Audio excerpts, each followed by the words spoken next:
And I remember being in New York City and thinking to myself, do I really want to do this? I'm like, I got all of these things. I got John on my case. I got this story I'm coming out with. I got 90 days. I got Samantha Murphy. I mean, she's no cakewalk, and so, and I got to eat plants.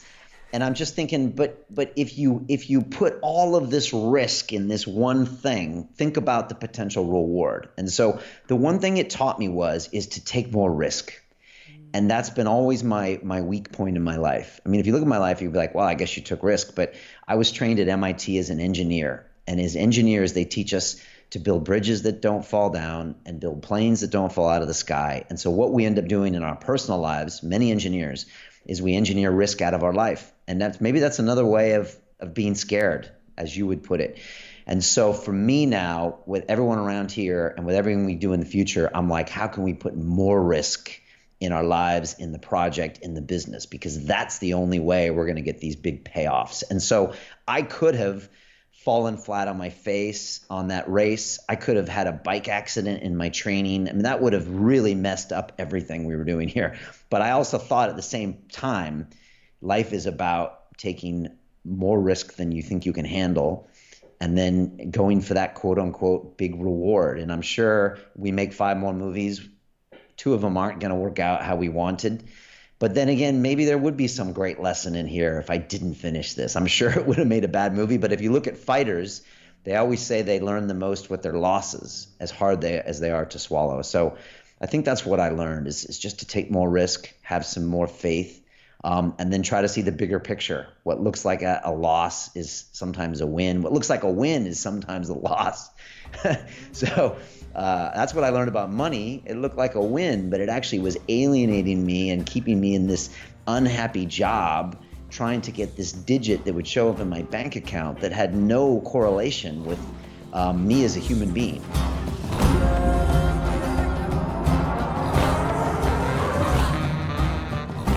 That was Brian Rose of London Real, and this is the Yogi Triathlete Podcast. Welcome back to the show, you guys. I'm Jess. I'm your host. And this is episode 131. And this episode totally rocks. Beej and I are quite honored to have been connected with Brian through a YTP listener. Shout out to Rob, who felt that Brian would align perfectly with us. And all I have to say is, Rob, dude, you nailed it. Thank you. Thank you for being the catalyst for this very connected conversation. Brian Rose grew up right here in San Diego with more than a twinkle of the American dream in his eye. He was a little capitalist as a kid, engaging in business, forming dreams of his future, and chasing dollar signs. Brian landed himself the ideal American dream education at MIT in Boston, where he was trained as an engineer. His postgraduate life took him to the epitome of where money was being made, hand over fist.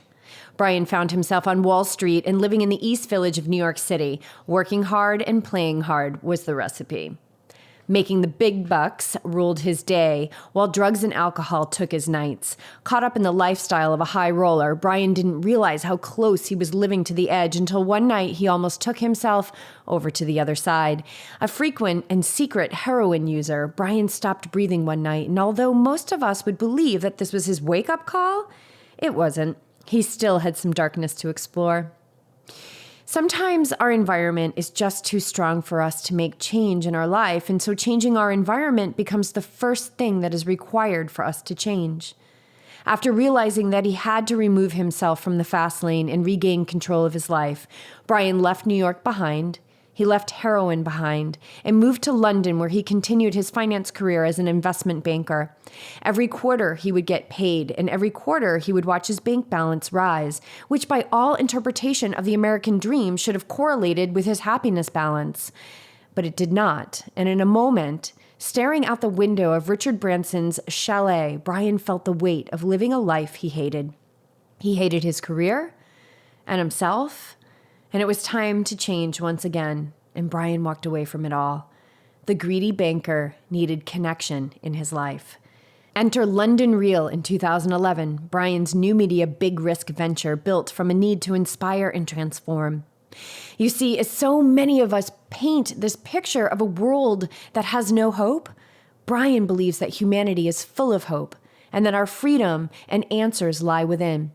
London Real was the platform to share this message, but as BJ and I know so intimately, putting out a powerful and inspired message into the world is not always met with immediate receptivity.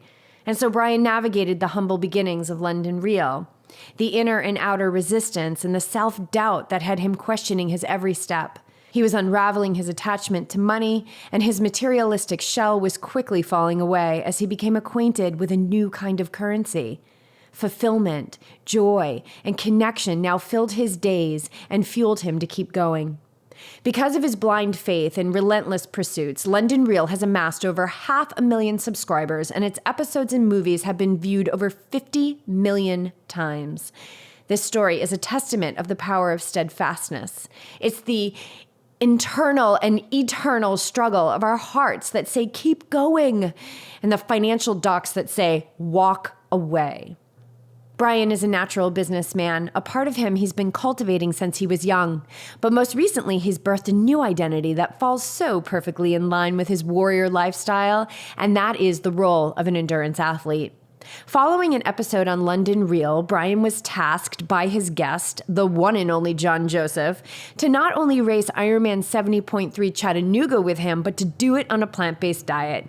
90 days from start to finish, Brian got a baptism by fire into the world of endurance training. Brian's action-packed and extremely cathartic race ramp-up was captured by his crew at London Real and recently released as a full-length movie called IronMind. It follows the stories of John and Brian as their friendship deepens and things begin to get real, which leads Brian to open up a long-kept bag of secrets, not only to the world, but to his wife for the very first time. So, what do you guys say? You want to dive in? Let's dive into our chat with former miserable millionaire turned joyful connector and one of the snazziest dressers we've had on the show, Brian Rose. I love the divine alignment of how it came together. That, we did an interview with a triathlon coach in Boulder, and one of his athletes heard it, and now that athlete is assisting you with promoting IronMind and getting the message out there. And then he's been listening to the podcast and thought that we would be a great fit. And the more I've binged on you in the last, 48, 72 hours, there's a great alignment there. And I love that when you kind of sit back and you do the work for the sake of the work, you show up every day and you do what your heart is calling you to do, that these amazing alignments come in. And I don't know if I could have put together a better plan for us to connect.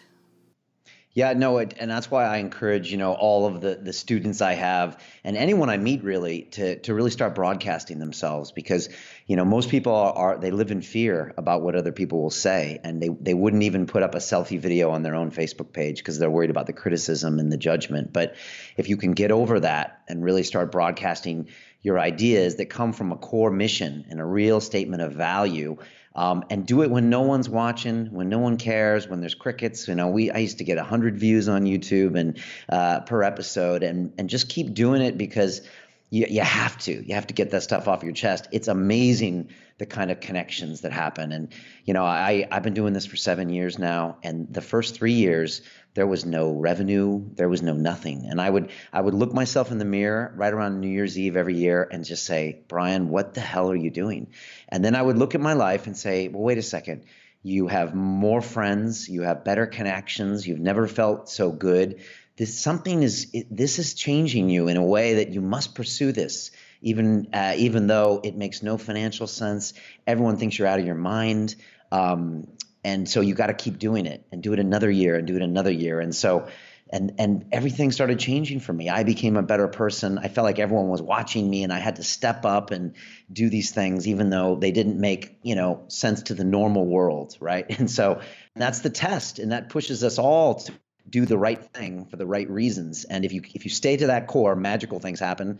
And like you get connected with amazing people like you guys and the people that come in my studio and John Joseph. And, if you had told me 7 years ago when I walked out of one of these buildings behind me as a banker in London that I would be making a movie about running a Ironman 70.3 on a plant-based diet at 47 years old with some crazy punk, rocker, and talking about my story of addiction to the public, I would have punched you in the face. I would have said, that's crazy. Because the old banker, selfish Brian, who was only worried about his bank account, would have never thought about that. But this whole phenomenon of putting myself out there has just massively changed my life. I wouldn't even be a parent today if it wasn't for broadcasting. I wouldn't. There's no way. I have 2 sons now, 1 and 2 years old, and I'm 47. That would have never happened because I would have never opened up my heart to the world, let alone another woman, and let alone this stuff. So, there's something powerful about what we're doing. And I think it's a way of just living the most fulfilling life possible, just the simple act of broadcasting. So compliments to you guys for pushing through resistance. There's resistance every day with this stuff. Yeah, just not externally too. It's that inner doubt. It's that doubt that keeps should I be doing it or should I not? And then you look externally and those factors out there are not helping you out whatsoever. So that's why you need to go inside. Deeper inside. I know John Joseph talks about that a lot. He's done some serious inner reflection. It's getting down to that depth. Yeah, you have to go in. Yeah. Let's. You have to go in. I mean, I believe it's why we're here. I believe just through my own self-discovery and this knowing now, this embodiment that, we are actually all one, and your pain and suffering is my pain and suffering. And the guy, down the street who's yelling at people out of his car window for crossing the crosswalk, his suffering is I understand that more than ever. And I understand that deepening that connection and transmuting whatever that energy is that's dark or fearful or negative back into love through my own inner work, through my own deep inner work and healing, that's actually making a huge impact in the world. But that we all have to live these unique journeys, I think, in the most authentic way that we can, and I love John Joseph. Let's talk about John Joseph for a moment because we know him. We did an interview with him, really right at the beginning of our podcast. It's who are we? I think he was 22 or something. It's who are we to be sitting in John Joseph's apartment in New York City? Oh my God, does he know how unworthy we are? Does he know that we're nobody? I remember sitting in his living room and being oh man, I am so not in control of this conversation. I just got to let this guy go. And when he's done, he'll be done. And that's what everybody loves about him is just his passion and his authenticity. And so if I was to look at 2 people on paper that couldn't look any different, the 2 of you living in New York City at the same time, you in your 3-piece suit, walking on Wall Street, right? But you're living in the same part of New York City. And John Joseph, right?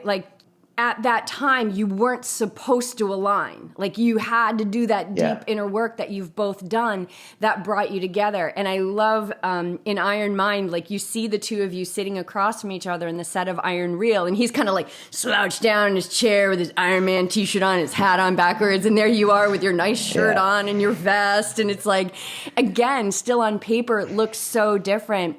But your connection is so deep and it takes you on this journey that you didn't know that you were going to go on, that there was a master plan in action. Yeah. No, it's so true. I mean, we opened the movie with me and John in this real uncomfortable position because he had just come on to London Real. I never met him in my life. And I had known a few things about him and I was like, what the hell is this? But he was fascinating, but we don't know each other. And I remember we were previewing the movie and someone said, that's really uncomfortable. Why do you put it there? But we're trying to show people that literally, a year ago, I hadn't met John yet. And so again, two people couldn't be any different. We happened to share the same, few blocks of area in the East Village in the late 90s and early 2000s. But again, you couldn't find 2 polar opposite people. And just like you said, we probably shouldn't have met back then. And we both had to do our own thing. He probably would have robbed you and stolen your watch. Exactly right. Or maybe would have smoked crack together. I don't know. Yeah, or you could have done that. You probably partied. Could happen. So, and it's true. And so we all have to kind of go through our own journeys. And I kind of had to be the greedy banker back then, and I had to go through my own addiction and overdose in order for even London Real to exist, and for me to go into it so passionately and so appreciatively, and to stay in it through the hard times. I don't think I would have done that if I hadn't have seen the darker sides. And so, yeah, but with my director here, we really wanted to show these deep contrasts in this movie of John's life versus my life. And there's a guy in the movie named Dr. Gabor Mate, who's a specialist on addiction and childhood trauma. And actually, he was just here last week, and he watched the movie, and he had a lot of interesting things to say about me and John. And he said, Brian, at the end, you discount your trauma as a child because you weren't a foster child and sexually abused and living on the street like John. But he said, Brian, your trauma is just as real as John's trauma. And he said, we all need to remember that about all of ourselves. A lot of times we discount our trauma, but anything can be traumatic. It's kind of how you process it afterwards. And if you can talk about it, or if you bury it deep down inside, anything can be a traumatic event. And so kind of comes back to what you said. We all kind of are one. We all struggle with these human emotions and these challenges in our life, and we can kind of all learn from everyone's struggle. And that's why John Joseph on the outside doesn't seem like he could relate to most people who watch him. But once you listen to what he's saying, these are fundamental human lessons about really embracing those struggles, learning lessons, not giving up, keep fighting. And that's why we premiered this movie in London. We had 200 people in the audience. And it's always funny because we spend months making these movies and we think we got it right. But just to see the audience reaction, and they are laughing, like literally LOLing when John's cracking his jokes in the beginning. And he swears so much. We're like, oh my God, John's going to alienate. But no one cared. They're laughing. And he's a critical comic element to this movie, which can get very serious with the training and the confessions. And John's there just to, make light. And you guys know what he's like in person. He's a lot of fun. And, he's just, he's a teacher. That's what my trainer Samantha said in the movie. He's just a teacher, and he's been a great mentor to me. And I was so lucky that he took me through this journey and saw inside of me on that interview that I had unfinished business, that I had some demons. And if it wasn't for John Joseph, I would still have this secret. I would still have not told my wife this secret, let alone, hundreds of thousands of people around the world now that know that the slick banker and the guy on London Real that wears a tie is a former heroin addict that overdosed in New York City. And I'm so glad I can say that now. And now it's a badge of honor and courage. Now I can use it as a source of light. I always thought it would be this big black hole that would never serve a purpose. And now I see that actually all that pain is worth something, because now it can make other people see that their pain is potentially a source of their light. So it's been an amazing experience to be a part of this. It's funny. I've struggled similarly in the fact that I grew up in an upper middle class home on Cape Cod. My mother used to hug me so long because she just couldn't get the love in me enough, right? Like, my parents didn't go through divorce, but when I was 6 months old, I had an aunt that drank herself to death. Okay. And through some of this deep inner work and this particular forgiveness meditation that a podcast guest had actually gifted to me, and I now practice from time to time, in this deep forgiveness meditation, I was taken back to 6 months old and had this unbelievable unveiling of trauma of why wasn't I enough to keep you alive? Why wasn't an innocent 6-month-old baby who was reportedly very happy and very much a light in the world? Why wasn't I enough? So I didn't have, my parents didn't kick me out. I didn't live on the streets. I grew up in a house where my mother taught me about presence at a very young age and how the present moment is all we have. And of course, this is what I teach now. And we had so much joy and love, and we were always taught that we can be whoever we want to be, and we could marry whoever we wanted to marry. If it was a man or a woman, if they were green or blue or black, it didn't matter. And so who am I to say that I suffered? But I suffered deeply from a very young age. And when I listen to your story and I see the unfolding of you going to MIT and being such an achiever and going to Manhattan. And we're about the same age. We're 46, you're 47. So we grew up in that Wall Street, right? Like BJ was going to be an advertising exec on Madison Avenue. I mean, that's how it was all going to unfold, right? And it was important. It was the time of making a lot of money, and that was your worth. But you didn't have your happiness. And so you had everything that everyone said you're supposed to have, but you didn't have that happiness. And I think Gabor Mate really nailed it when he talks about your parents divorcing and why weren't you enough to keep them together? Yeah. That maybe there was this... When he starts talking about childhood trauma, it's like, I think everyone says, whoa, wow. Yeah, because our belief systems, like our core belief systems, are pretty much solidified by the age of 5. I mean, it's wild what we carry and cover up and don't even know it's there. And that's why I think that deep inner work is so important, because when we can get into that stillness, or whatever it is, like for John, it's his chanting, right? It's his devotional practice. For me, it's stillness and meditation, as well as endurance sports. We've both been endurance athletes for many years now. And as you know, endurance sports tears you down. So you have to be raw.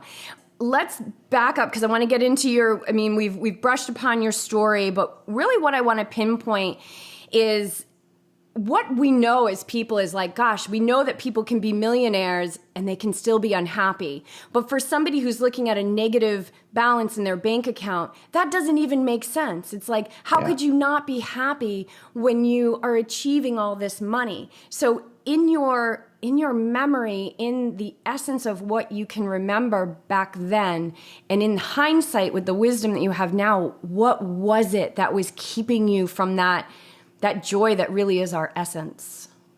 Yeah, look, it's a great question. So, I grew up in San Diego, in California. And for me, ever since I was a kid, I don't know, for me, the American dream of, making money was just something that always was important to me for some reason. And I was kind of a little capitalist as a kid. And, we were kind of upper middle class. We didn't need anything, but for me, I guess I always just equated this: you're successful, you make money, and that means you matter.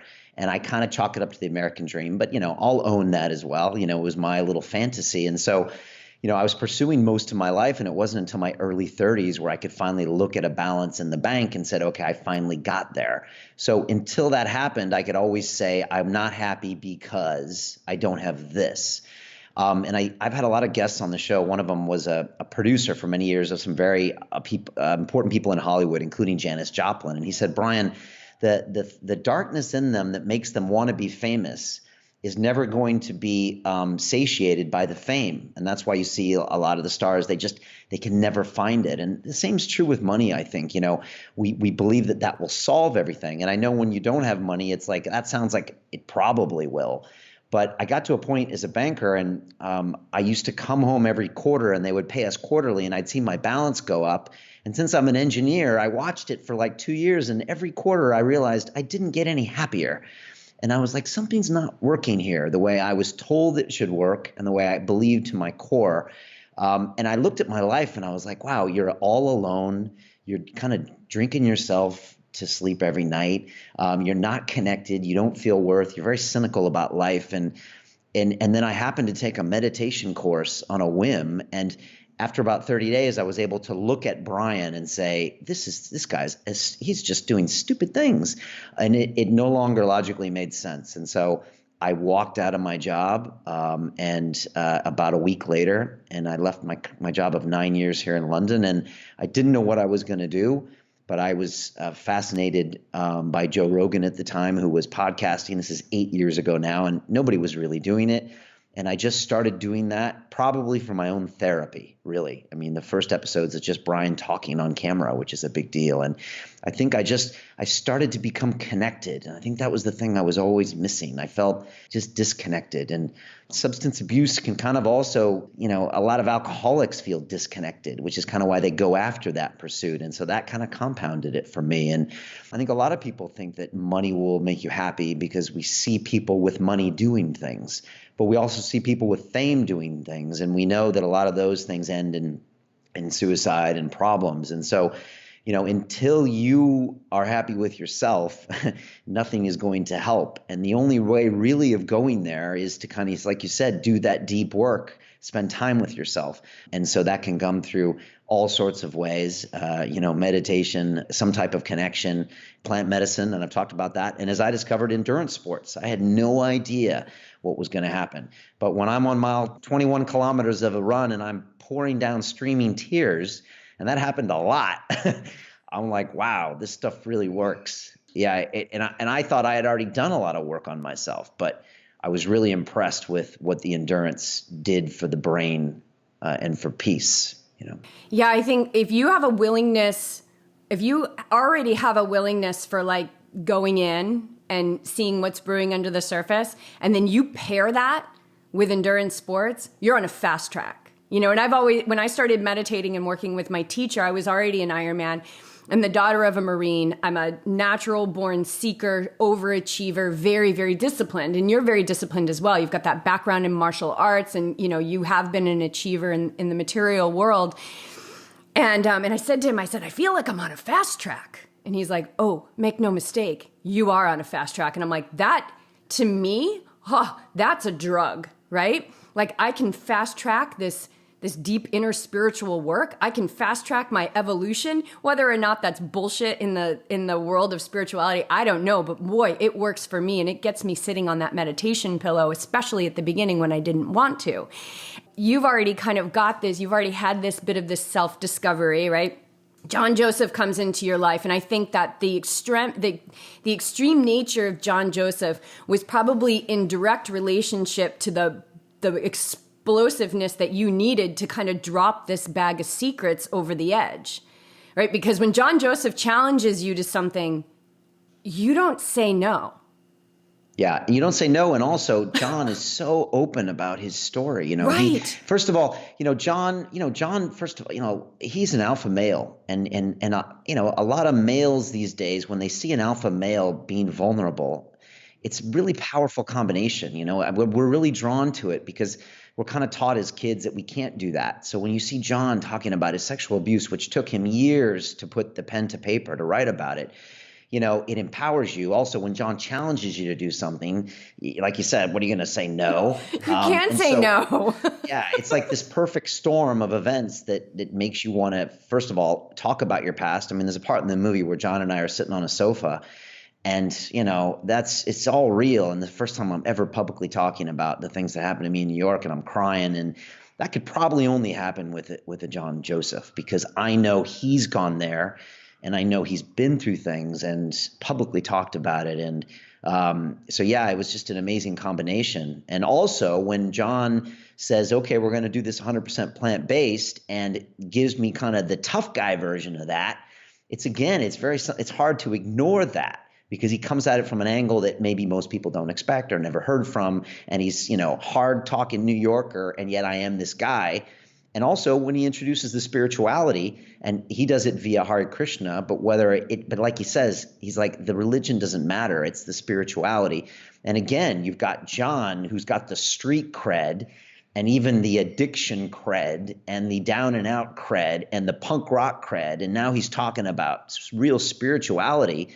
Again, it's a beautiful gateway to, I think everyone, but also males in particular, who are always kind of taught, yeah, well, the alpha guys don't talk about that stuff. So a lot of great ways to connect with people with that John Joseph character. And, I got to watch it happen in real time with me. Luckily, I was kind of curious about those things and open to them.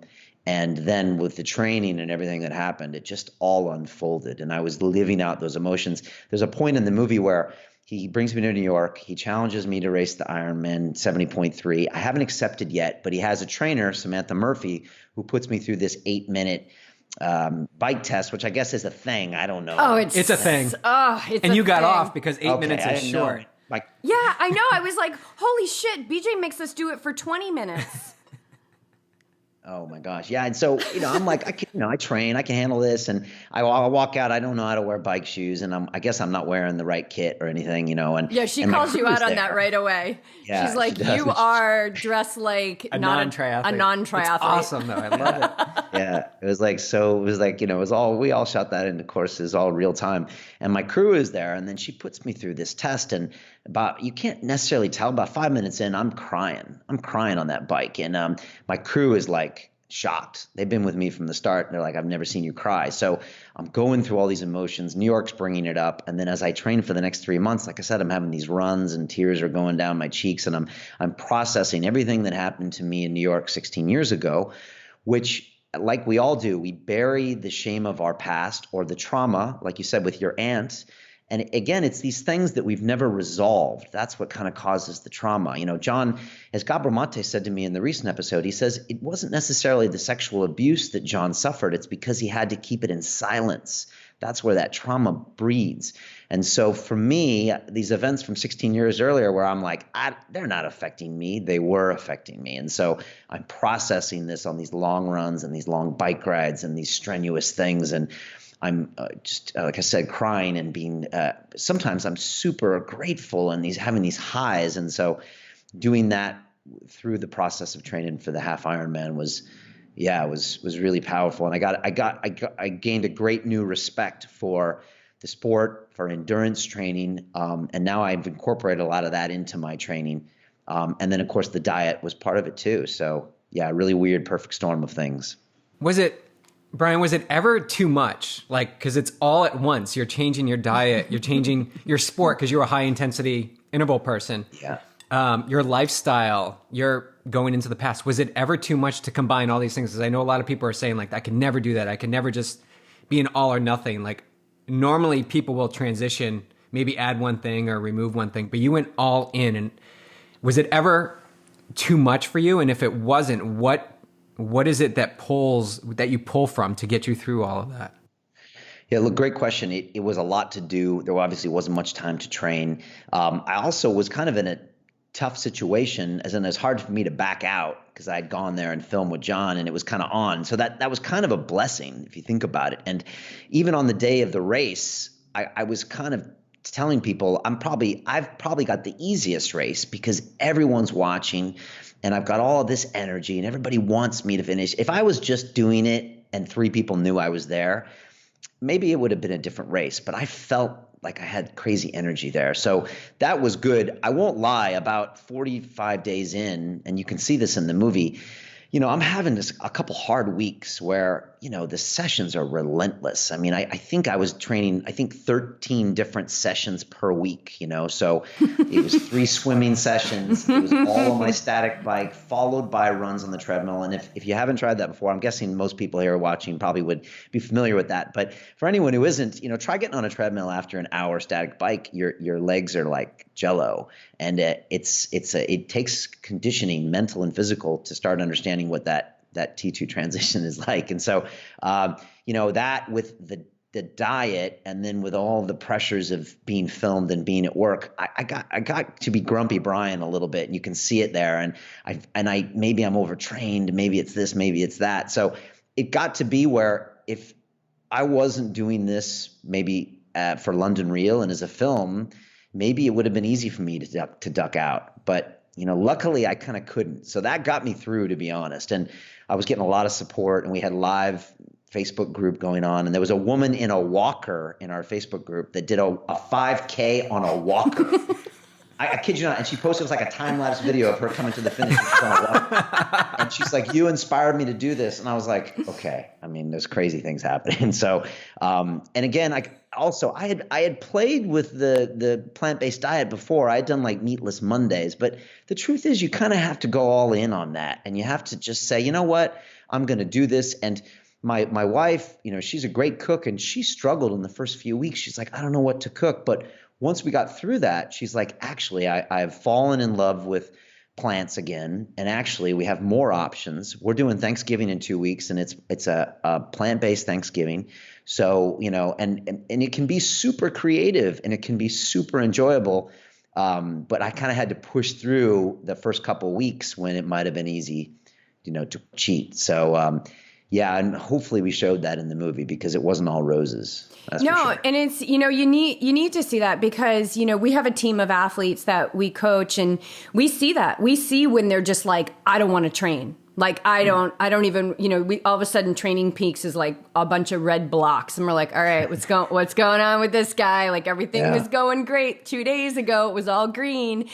And it's like, sometimes it gets to be too much because it's like you said, it's relentless.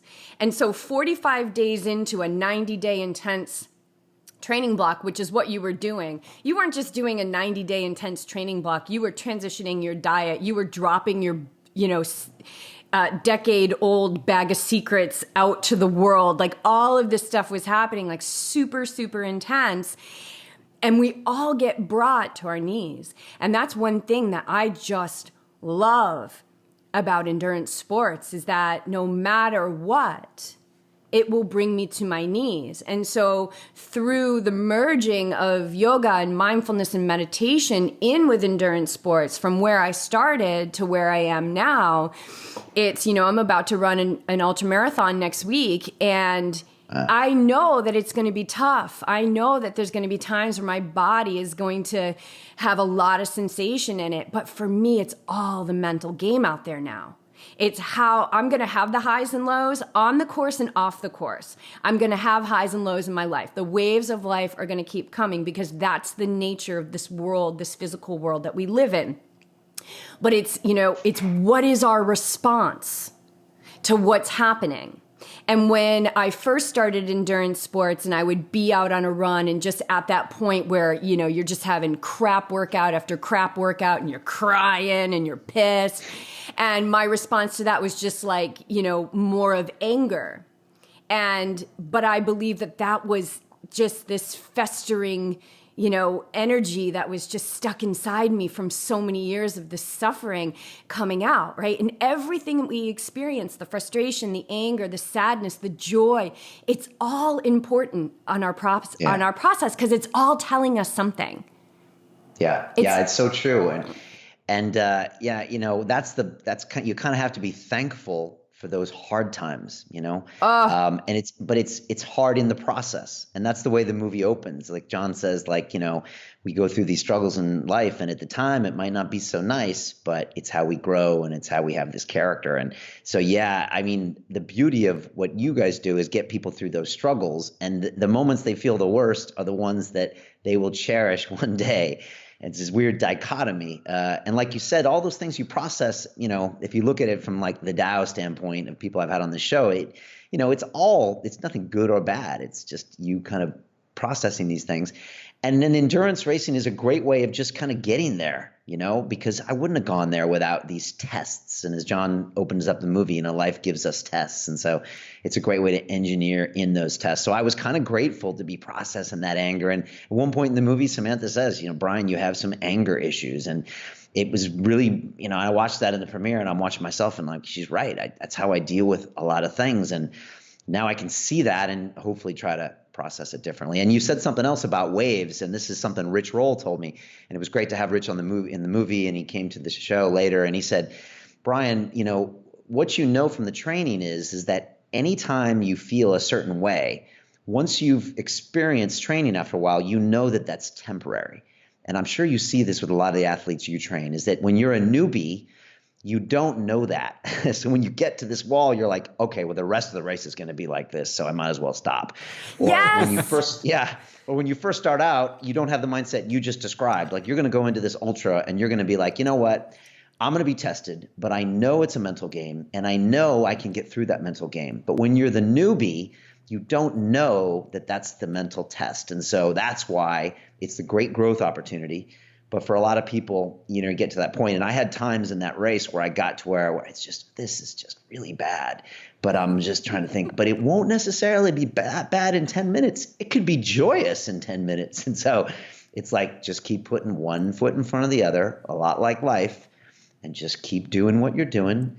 Point your North Star in the right direction and grind that next step out. So yeah, it's a good perspective from the endurance race.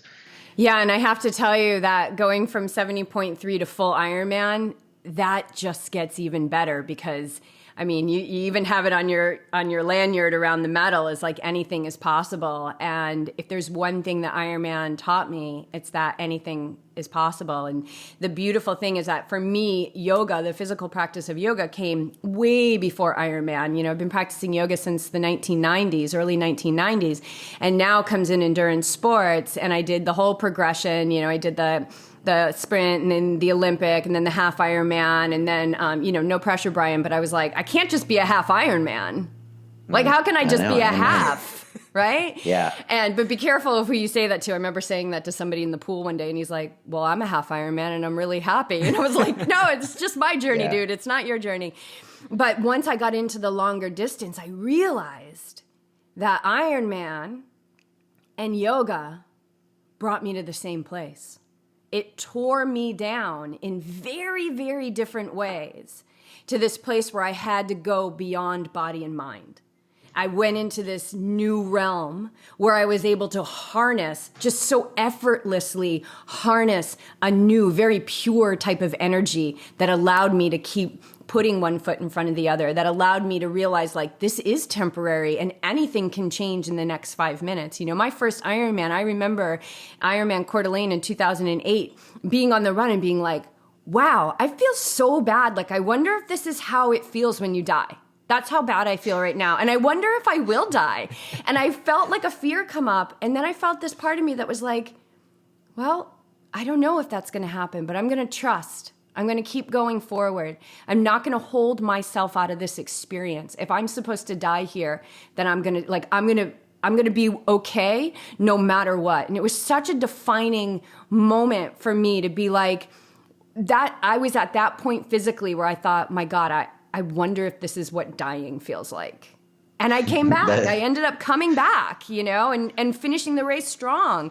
And that's what I love about just this metaphor. It's so cliche, but this metaphor of endurance sports and half Ironman and Ironman, I feel like once you hit that half Ironman distance, like a lot of magic is going to happen there because you do really start to get those waves. It's like you're signing up and you're paying to get massive waves of life thrown at you. And you've signed up to do it. Yeah, no, it's a great thought star. Funny enough, on my run of the half Ironman, I kept thinking, how could I be running a marathon right now? I kept thinking the Ironman people are crazy because as I was in Chattanooga, Tennessee, it was like 90 some degrees. It was May. And I, just on the bike and the swim and I'm on this run and just my stomach hurts so bad. And at one point we're running on a highway and all these cars are backed up and like you can see the heat coming off the highway. And you had to do like a loop too. And I was just like, and I've been used to running in kilometers and they come by a lot quicker. And I look down and it's like mile 4. And I'm like, oh my gosh, this is just, and I'm like, how do people run a marathon at the end of a double? I was actually in awe of the full Ironman finishers at that point.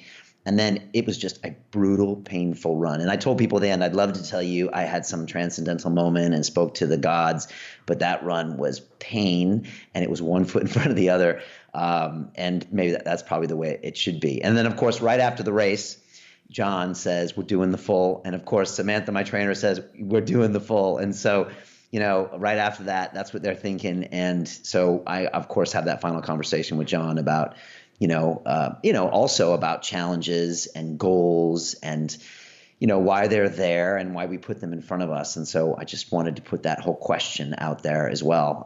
And I'm a goal-oriented person. And I was thinking about doing the full with John in November in Florida. And then Samantha said, Brian, do you really want to do it? Because she said the full Ironman is not twice as hard as the half.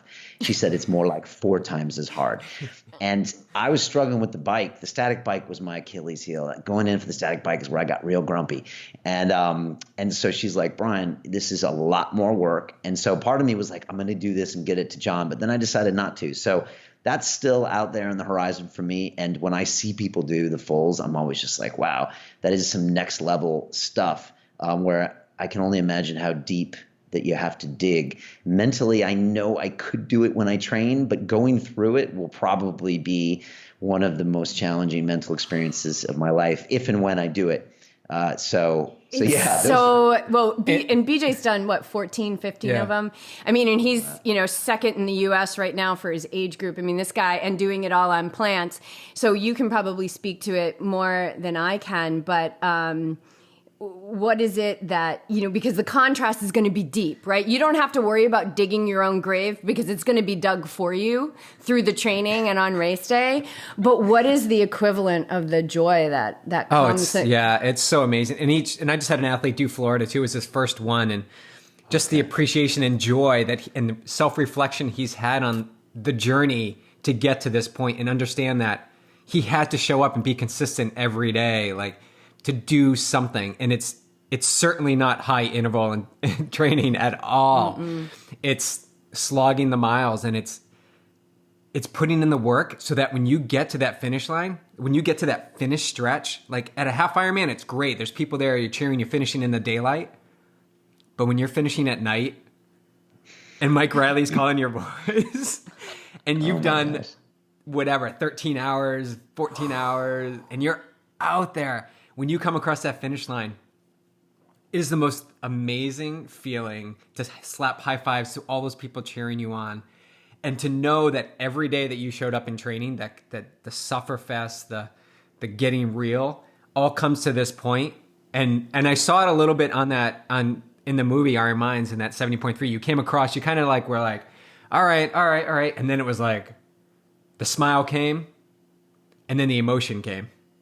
Yeah. And it just floods. So, and I'm getting chills now, but that feeling, Brian, is elevated 100 times when you come across a full Ironman. So, and it's like the lady with the walker, right? It's like she gives you no excuse. And so I didn't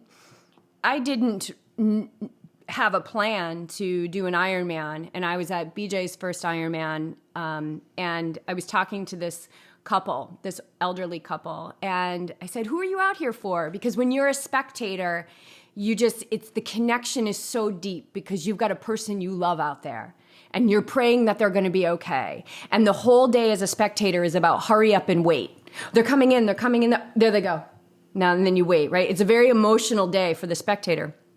And I'm talking to this couple, and I said, who are you here for? Who's your person? And it was their son. And a year ago at the time, he had been in a very horrible motorcycle accident. And they basically gave him like a 1% chance to live through the night. They last rites, the whole thing. And the next day he comes out of it, right? He wakes up, and they say, well, you're going to be paralyzed. And he says, no, I'm not. I'm going to do an Ironman. And the doctor's like talking to the parents, you got to talk some sense into your son. He's never going to walk again. And the son's like, no, I'm going to do an Ironman. And I have the freaking chills right now. Wow. And that day they were out there supporting him doing his Ironman just a year after the fact that he wasn't going to make it through the night. And I just remember that moment like it just happened this morning, and thinking, I can do this. And it wasn't an intellectual decision.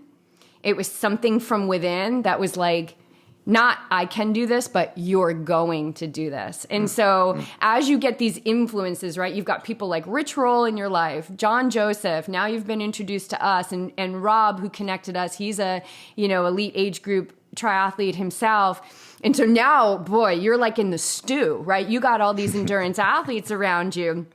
And then it's like, it starts to become more of a norm. Like you're seeing all these people like, well, they're doing it. And, this guy's done like 14, 15 of them. And he's, vibrant and happy and everything. But we've all been through the waves of life. But I'll tell you, as somebody who's done 10 half Ironmans and 4 full Ironmans, and I can tell you there's something so incredibly magical about that 140.6 and half Ironman or full Ironman. That distance is going to keep you honest. Going 70.3 miles is going to keep you honest. There's nothing about that day that's easy. Going double that, as Samantha says, is not double. It's so much more than double. But as that direct relationship of the intensity is going to be the self-discovery and the joy that's waiting for you, right? And we need that contrast. And as you're an East Coast, like you're a New Yorker. Yes, you grew up in San Diego, right? But you've got that New York in you, and I saw that so much in the movie. And you've got that edge to you, right? And so just know that if and when you're ready for it, you'll know, and it'll be undeniable, and there won't be a lot of debate. It's just going to happen, and all of a sudden you're going to find your ass all signed up for an Ironman. No, I appreciate that, and it's definitely in the back of my mind. And once I did the 70.3, I know what the full means. I know that the commitment it is. And funny, after the race that night, a bunch of the people that had done fulls, they came up and they said the same thing you said. They said, when you finish that full, it's like nothing ever felt. And a couple of them had it on video, right on their phones. Like, you have it on demand on your phone? They're like, yeah, this is me. And it's at night, just like you said. I mean, it's a different animal, and so they lodged that in the back of my head. And so, yeah, it's back there.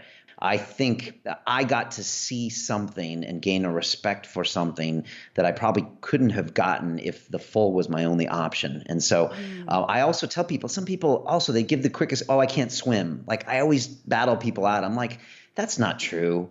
I'm like, get a swim trainer. You'd be surprised. And so it's just like, get them in the gateway so they can start to appreciate what these endurance sports can do for them, and then bring them down the line. And then there'll be more people that are aware of this great thing. And hopefully we're playing a small part of that.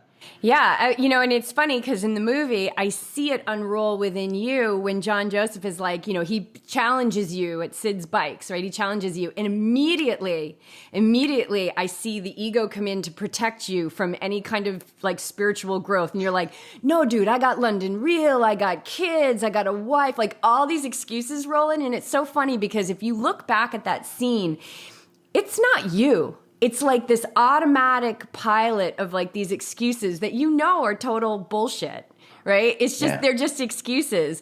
But in the face of John Joseph, they have no life whatsoever. And it was just really cool to see that because I've been there too, right? Like, I'm a crappy runner. I could never do a marathon.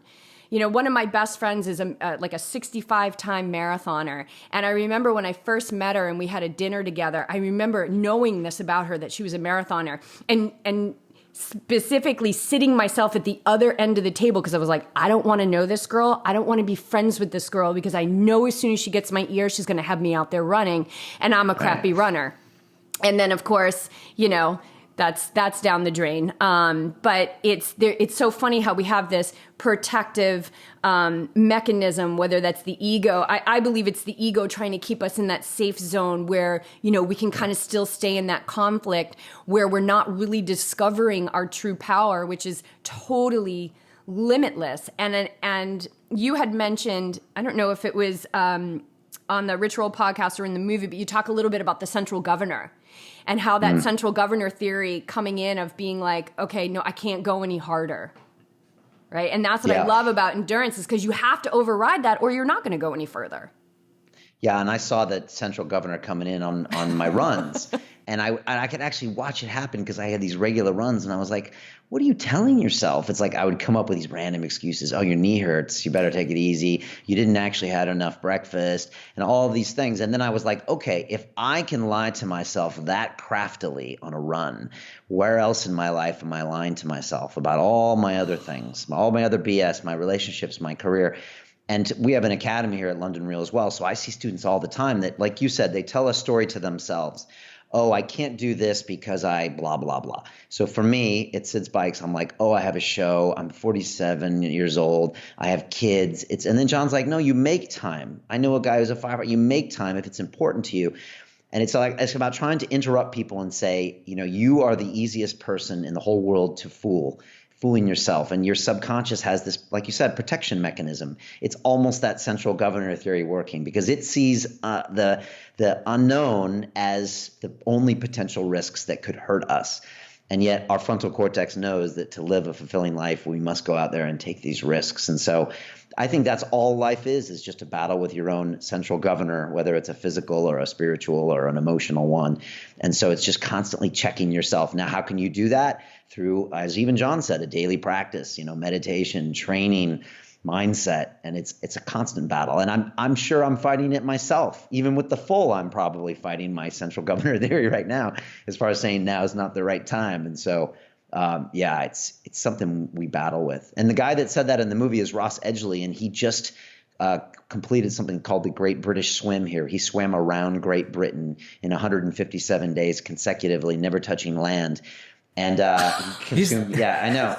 It's almost 2,000 miles. He would swim something like 17 miles a day, eating 15,000 calories a day. And he finished on Sunday. He came here on Monday. And we talked again about the central governor theory. And, he's just like, Brian, I was out there and I got it too.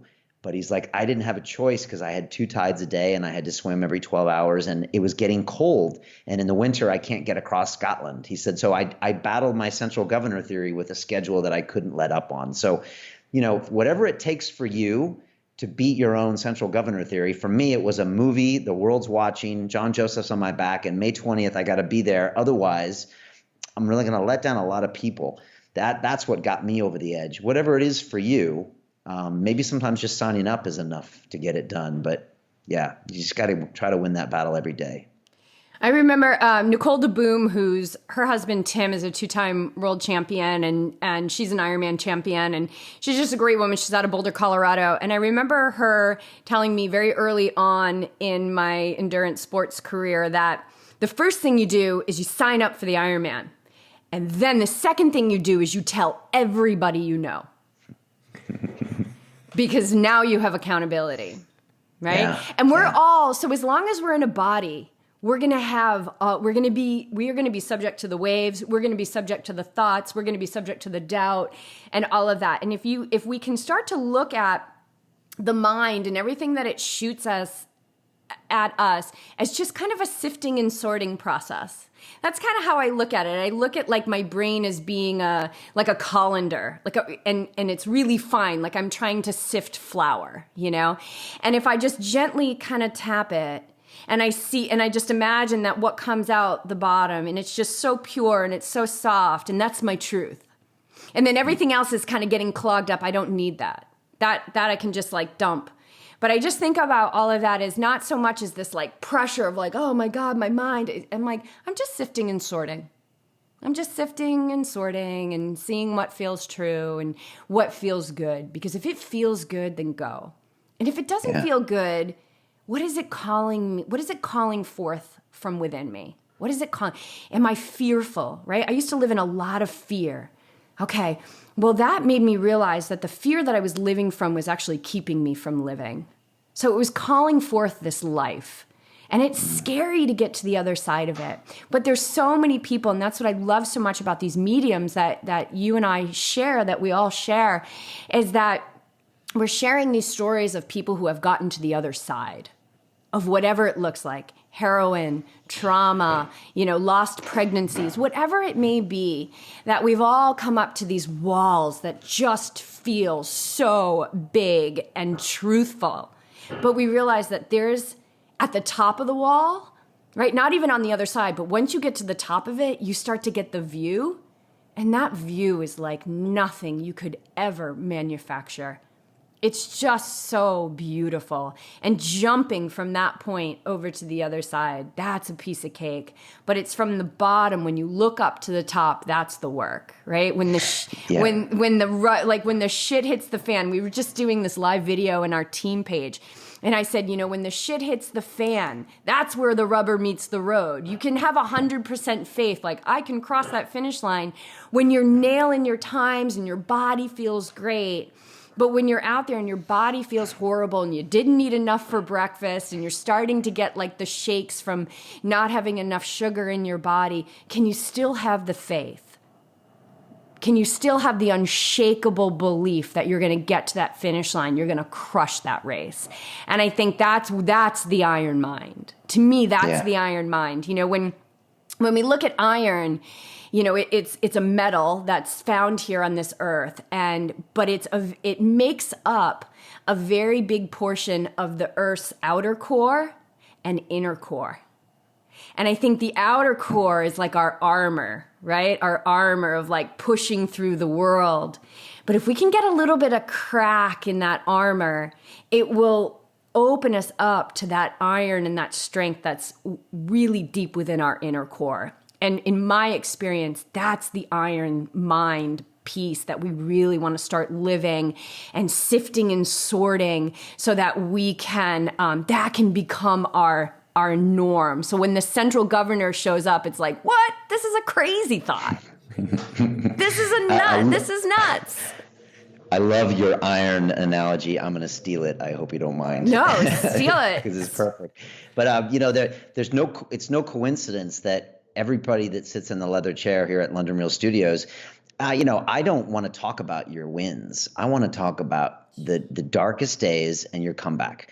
So, on Tuesday, I had a 4-star General Stanley McChrystal, and I talked all about his wins. And then I talked about him being summoned to the White House and fired by President Obama. 34 years in the Army. And he said, Brian, it was like an out-of-body experience. He's like, I didn't even know how to process this. I'm walking out of the White House. And not only that, I've been publicly sacked for lack of loyalty. He said, that's something that I cherished above anything in the world. And now everyone thinks I'm a disloyal a soldier. He said, that's the worst. And he got home to his wife, and she said one thing to him. She said, we've always been happy, and we always will be happy. And he said, she could have said, oh, you got screwed, you this. She said, she set the tone for their future life. And now 8 years later, he's completely happy. And he's like, Brian, I always think people are going to meet me and say, oh, you're the guy that got fired by Obama. And he said, you know what they say? They said, oh, you're in the Army, right? He said, we build these big things up about what people are going to say about our quote unquote failures. But in reality, they're kind of these events and dramas in our own life that we have to process. And so I always go into these, like you said, these super dark moments to see if you can come back. And then when you can, and like you said, it's this massive magnitude. And that's the whole human experience. And we all experience that on some level. And whether it's John Joseph's sexual abuse or my overdose or your whatever, it's all just as valid and just as important. And everyone goes through it. And that's the thing. You see people that are successful or with money or blah, blah, blah. They all have their own darkness that they're working on and processing and will continue to as well. So hopefully that connects us. So what did you learn about yourself from this experience of this really intense 90-day transformation? Like, what is the big takeaway for you? Yeah, it's a good question. I mean, after the whole thing, the biggest thing I realized was that, I can actually put my mind to things that I didn't think I could do and just get them done. And so for me, it's just opened up a whole load of possibilities of things that I might say no to. And now I've just kind of proven to myself that this can be done. And the other thing it taught me was this, and you asked me a good question earlier, like, why do all of this at once? And I remember being in New York City and thinking to myself, do I really want to do this? I'm like, I got all of these things. I got John on my case. I got this story I'm coming out with. I got 90 days. I got Samantha Murphy. I mean, she's no cakewalk, and so, and I got to eat plants. And I'm just thinking, but if you put all of this risk in this one thing, think about the potential reward. And so the one thing it taught me is to take more risk. And that's been always my weak point in my life. I mean, if you look at my life, you'd be like, well, I guess you took risk. But I was trained at MIT as an engineer. And as engineers, they teach us to build bridges that don't fall down and build planes that don't fall out of the sky. And so what we end up doing in our personal lives, many engineers, is we engineer risk out of our life. And that's another way of being scared, as you would put it. And so for me now, with everyone around here and with everything we do in the future, I'm like, how can we put more risk in our lives, in the project, in the business? Because that's the only way we're going to get these big payoffs. And so I could have fallen flat on my face on that race. I could have had a bike accident in my training. I mean, that would have really messed up everything we were doing here. But I also thought at the same time, life is about taking more risk than you think you can handle and then going for that quote unquote big reward. And I'm sure we make 5 more movies. 2 of them aren't going to work out how we wanted. But then again, maybe there would be some great lesson in here if I didn't finish this. I'm sure it would have made a bad movie. But if you look at fighters, they always say they learn the most with their losses, as hard as they are to swallow. So I think that's what I learned is just to take more risk, have some more faith, and then try to see the bigger picture. What looks like a loss is sometimes a win. What looks like a win is sometimes a loss.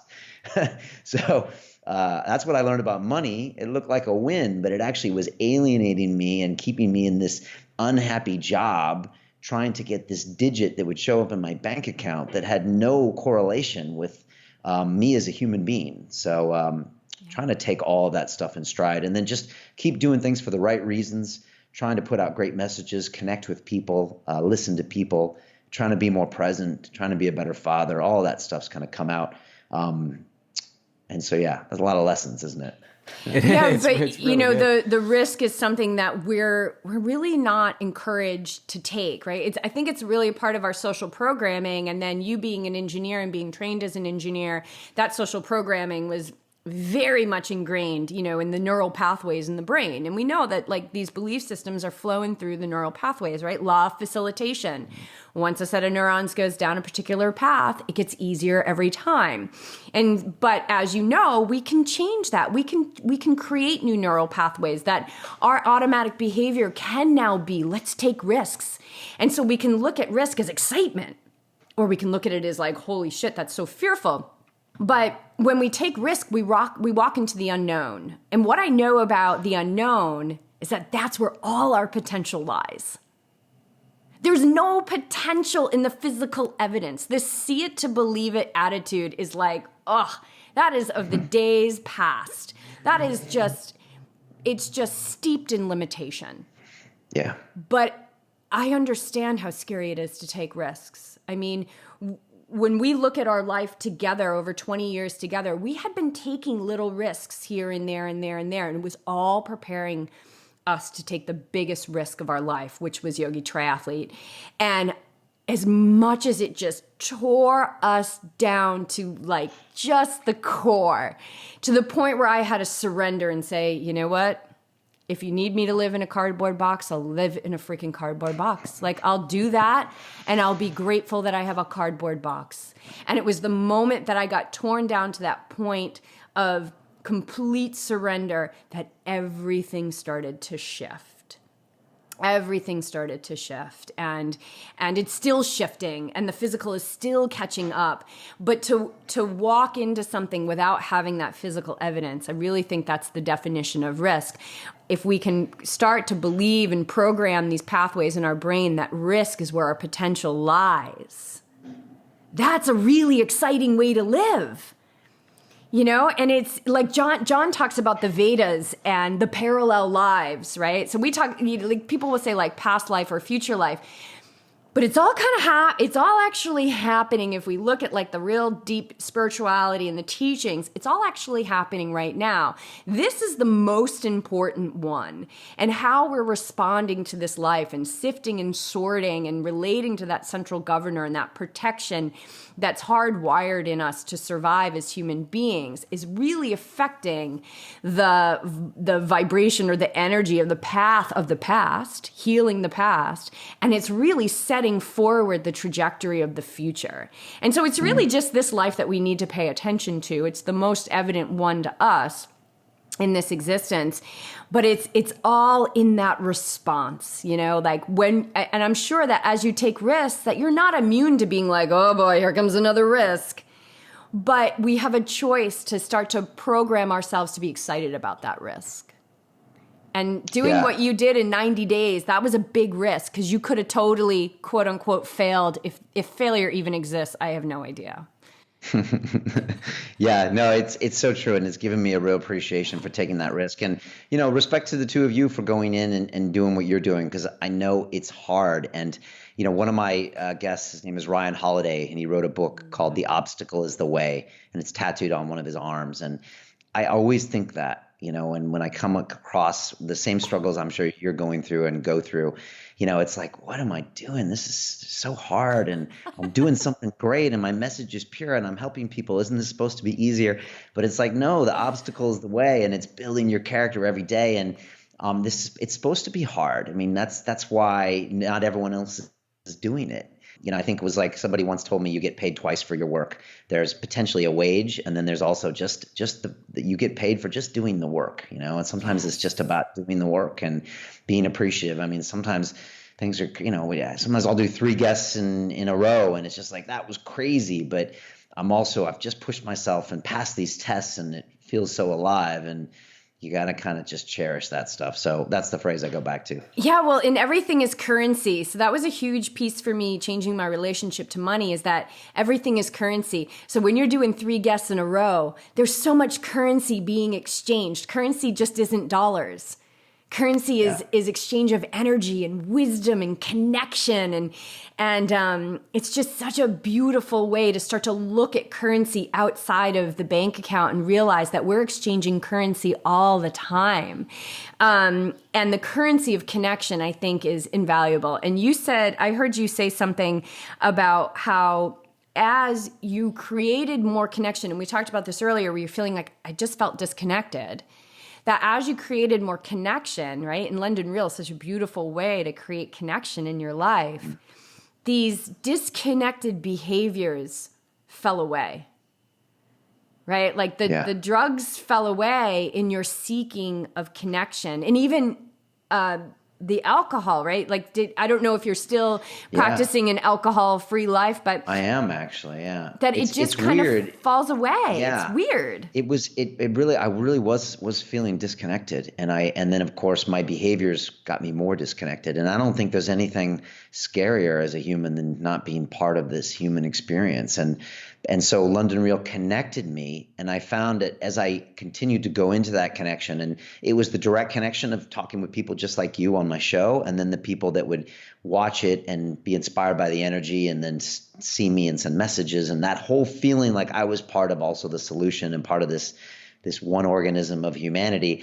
I just noticed that I was having these great people in my life, and then a great relationship, and then I would not do the stupid things I would used to do, more positive behavior. And every year I just get stronger and stronger. So then, like you said, you look at the work or the whatever, the revenue, but what about the energy that I'm getting and pushing out there? And so, this year I stopped drinking January 1st, which was kind of just surprising, but it was just like, you know what? That's one of these last habits that I'm just like, I don't even need to be doing this, whether it's getting in the way or not really. I'm just like, you know what? And so that's probably been in the works for 7 years, of doing all this stuff. But now I feel like I have the power to just do that. And if I keep doing these things, who knows what I'll be doing in 5 more years? I don't know. I'll be levitating. I don't know. Maybe.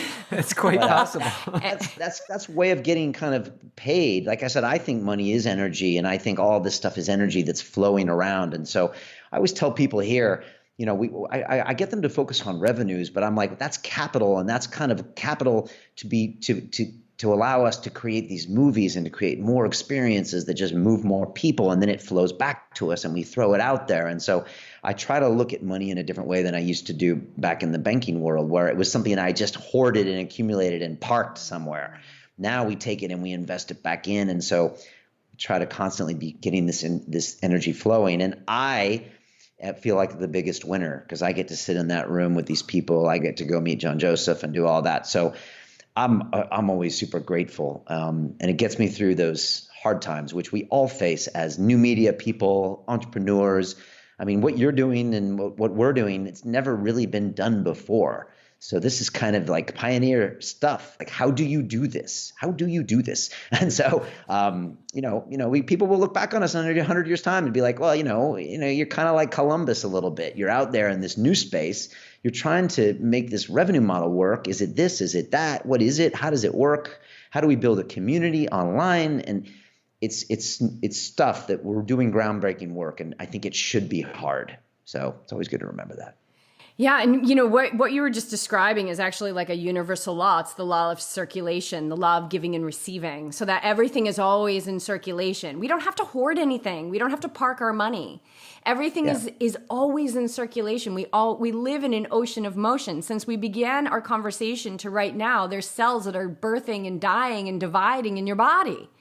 Right? Things are always changing. And so this idea, it's really a paranoia idea that we have to like hoard and park our money. It's like the more you give, the more you're going to receive.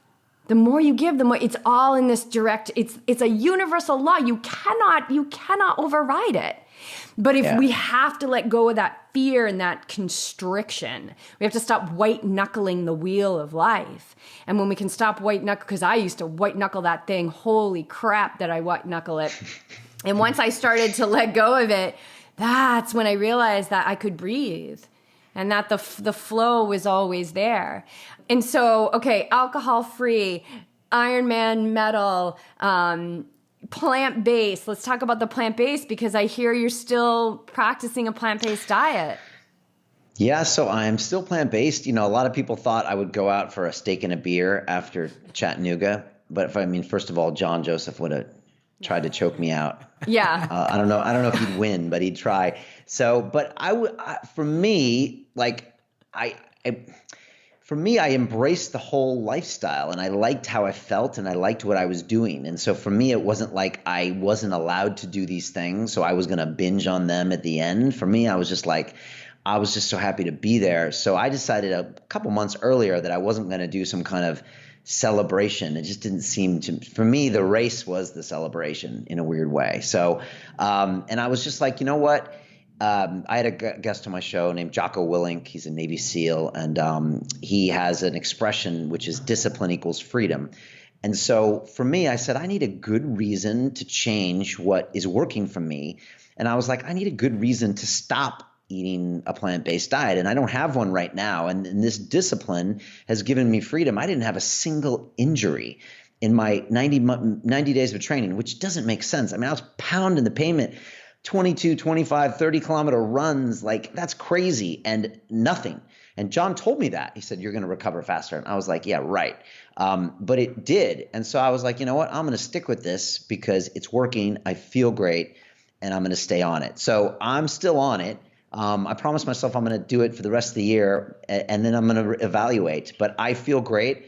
And once you get in the process, it's not only doable, it's really enjoyable. I feel great. I've gained some weight since the Ironman because I'm not doing so much endurance, and I'm about 4 kilos heavier, and I'm doing different movement practices, but I feel great on it. And in London and with my wife, it's great. I was, traveling, it's always a little more of a challenge, but it's doable. So I'm really enjoying it, and that's been my feel. I've had a lot of guests on London Real that talk about this too. So it wasn't like I wasn't surrounded by great ideas like Dr. Michael Greger and Rich Roll and all these people, and people that didn't agree, like people that were in the movie as well. Yeah, he was great. So yeah, he was great. Charles Poliquin, he was perfect.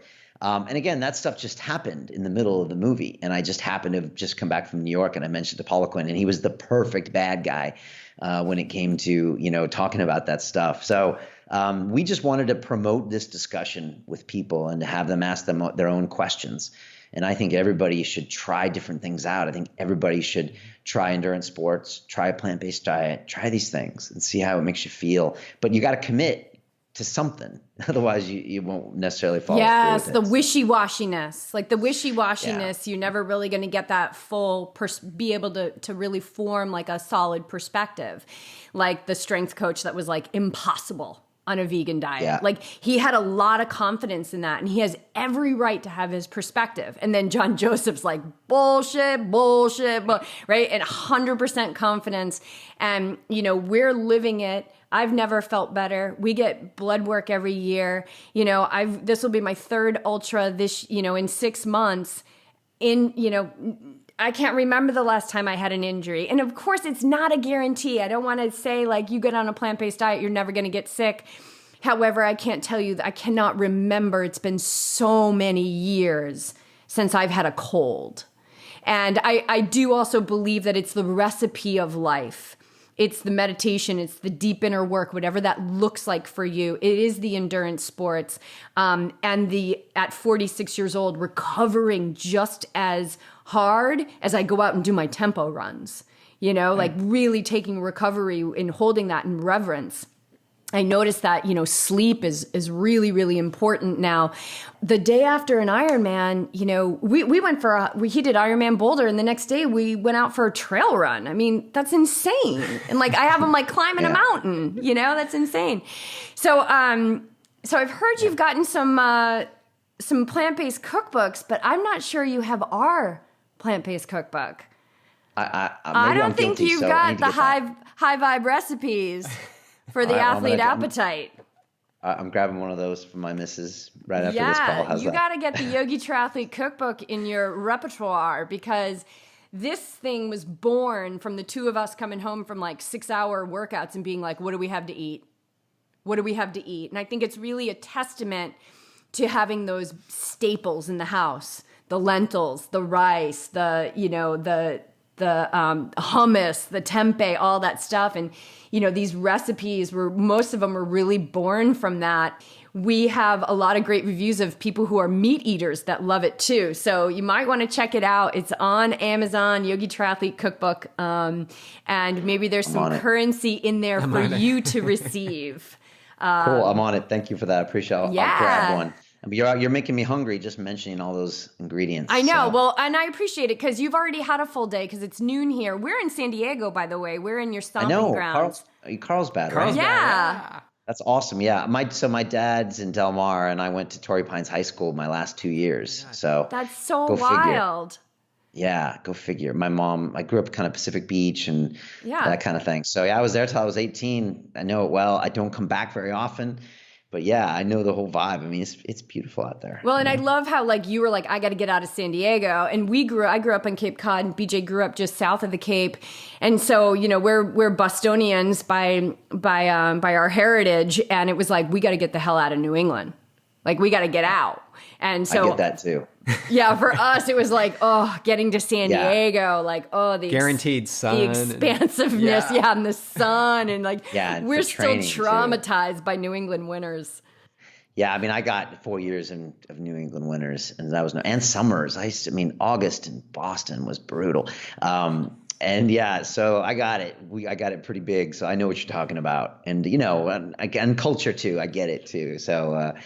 I always have some love for Boston, but I know it can be brutal. So I think everyone has to find the city that is their energy. For me, London is it. I'm going to be here for a long time. It just suits me in many ways, and it's always been good to me. New York kicked my ass, and London has always been, I don't know, something that vibes with me. So I'm going to be here. I got to check out London. We have an athlete racing Ironman Cork in June. Which is still open, by the way.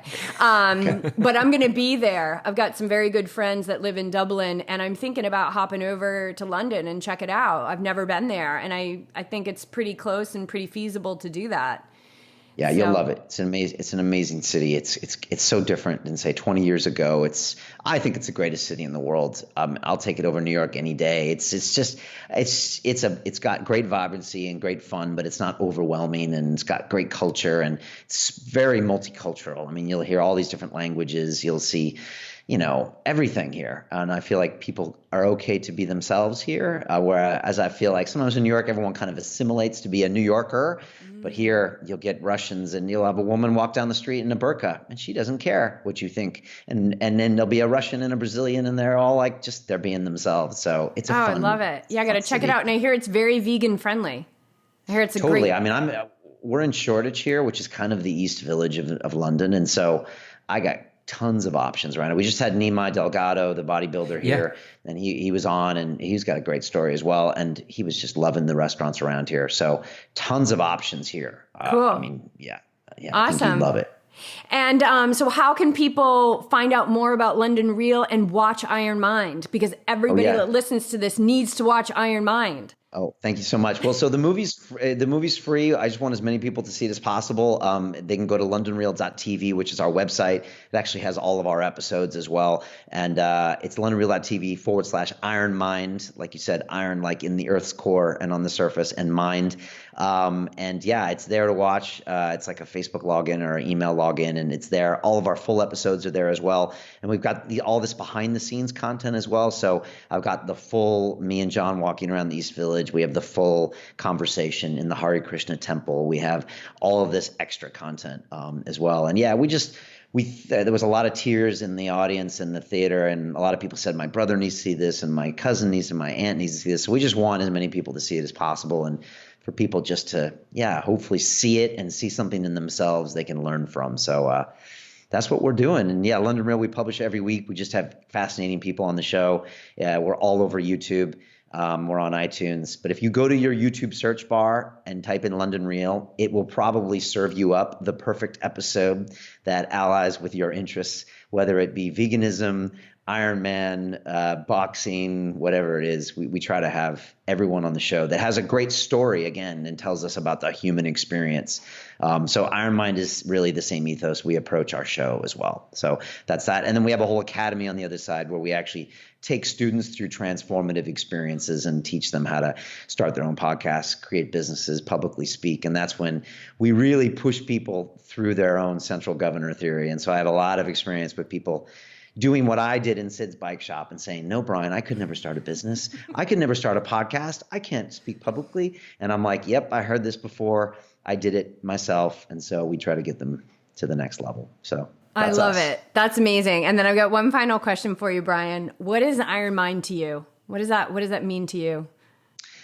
You know, the title IronMind just kind of came out after we got back from seeing John in New York City. You know, we were going to call it the Vegan Ironman, and it didn't sound cool and it sounded silly. And then one day just someone said IronMind, and we were like, wow. And I think it's kind of what you said. It's like, it's this metal that, you know, we know is very hard, but it's not just that. And it's like, what can you do with your mind to make it to where you can go through those things that normally you wouldn't be able to handle, you wouldn't be able to process. And that could be a challenge, that could be a relationship, a business or something. But it's kind of this theory that we all can have this iron mind, and that we're not born with it, and that we can kind of create it ourselves. So that's what the movie means to me, and hopefully it means that to other people as well. Awesome. Thank you. Thanks, Brian. So much. This has been a great connection. I'm psyched to have you on the show and to share you with our community. And I know our audience is just going to eat up every word of this conversation because it's plant-based, it's Ironman training, it's the mind, and it's, you know, it's real, authentic life stuff. And that sifting and sorting that I believe we're all here to learn how to do and get more skillful at. Well, thank you so much. You two were born to broadcast. You guys have amazing energy, so you got to keep doing this. I mean, this is an amazing conversation, and you know, it's probably one of the deepest and realest ones I've had. So keep doing what you're doing, because this is powerful stuff, and people can tell when they're listening to this. You know, they can feel your energy. I believe that sometimes audio is even more powerful than video, and if people just listen with their eyes closed, they're going to hear you and your passion and you and all of your accomplishments and all these major Ironmans you've done. So yeah, I really appreciate both of you. So thank you very much. Awesome.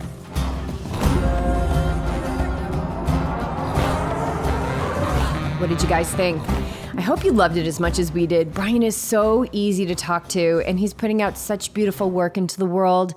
So definitely check out the show notes for this episode at yogitriathlete.com and find ways to connect with Brian, London Real, watch the show, get into the academy, and definitely watch IronMind. We've got links to the Rich Roll podcast that we referenced, as well as Brian's TED Talk, and of course, our convo with the passionate John Joseph and Brian's convo with the passionate John Joseph. Thank you so much for tuning in, for supporting the show. And I want to give a special shout out to Ed and Charlene Sylvester, who are the latest to proclaim their support on Patreon. As Brian said, you guys, this work is important. We're creating more connection in the world. And you, when I say we, it's you. Like, we are all a part of it. You are a part of it. This collective, I mean, and those callings in our heart are there because they represent our truth. There is always more room to bring our heart, to bring love into what we are doing, whether that is because our job allows us to do what we love or because we're actually doing what we love. But we first must be awake to our truth in order to bring more of this forth into the world. If we're seeking short-term relief through the wine glass or the crack pipe or the bank balance or the I'll be happy when mindset, it's a dead-end street, my friends, and it leads to the life breath of misery. It's the look inside. It's the face in the mirror. It's the behind the eyes where our connection and our fulfillment is found. So why not? right now, take a chance on the great unveiling of you.